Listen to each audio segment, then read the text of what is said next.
Compiling a good and effective study plan will definitely increase your chances in passing the exam.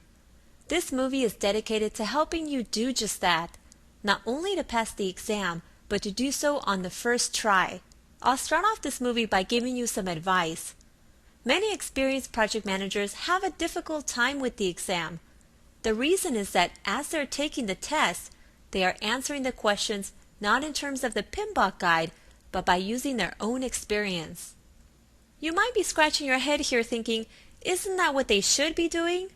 But if your goal is to pass the exam and get certified, then I urge you to only answer these questions in terms of the Pmbok, which is how this 4-part course series is structured.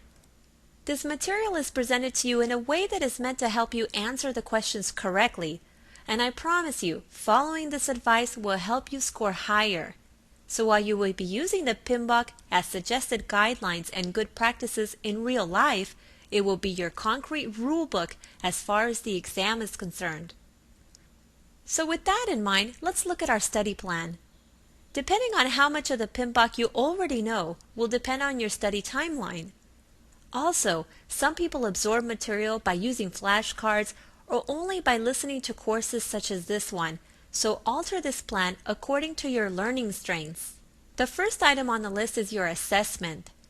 In the course work files, you'll find an assessment test that'll help you understand where you currently stand and what your areas of weakness are. This assessment includes material covered by the PMP exam, not just the material from this course. I highly suggest completing all 4 parts of this course series. Throughout the courses, you'll find examples, exercises, mini-tests, highlighted key terms and concepts. The courses themselves are formatted as study guides, not just disseminating information. Review the movies where your weakest areas fall more than once. Although the course series takes you on a thorough walkthrough of the Pmbok guide, I do recommend reading it yourself at least once.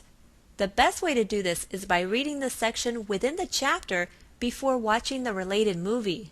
So your approach would include the following 3 steps: read, review, and practice. You're reading the material first, reviewing it by having it explained to you within this course, and practicing the material through the exercises and practice tests that you'll find in the work files. Following these steps will not only help you prepare for the exam, but you'll also absorb the material. Throughout the 4 courses, I will often refer to the knowledge areas and process groups diagram. You should memorize this document. When studying, it helps to see the material through various mediums. You have the physical Pmbok guide, the course movies, and I will add a final piece, flashcards. It's easy to purchase PMP Prep flashcards, but I recommend purchasing blank flashcards and creating them yourself. Studies have shown that writing things out by hand actually helps you to absorb the information. This is why your school teacher had you write out sentences over and over again when you were bad. As you move through the movies of this course and the other Pmbok courses, I will highlight the terms to remember by using a red asterisk. You will also find the list of key terms in your work files. These terms are purposely not defined for you in advance. Writing down the notes in your own summary will help you remember it better. Before you take the exam, take a full-length practice one. I've included one for you at the end of the final course of this series, Pmbok Part 4. Slot out 4 full hours and take the exam as though it were the real thing. By following this 6-step study plan, your chances of passing the exam will greatly increase. You'll lock in the information not just within your short-term memory, but you'll absorb it and be able to think through the questions you are not sure of. As a final note, I'll end by reminding you to approach the exam with the Pmbok guidelines in mind.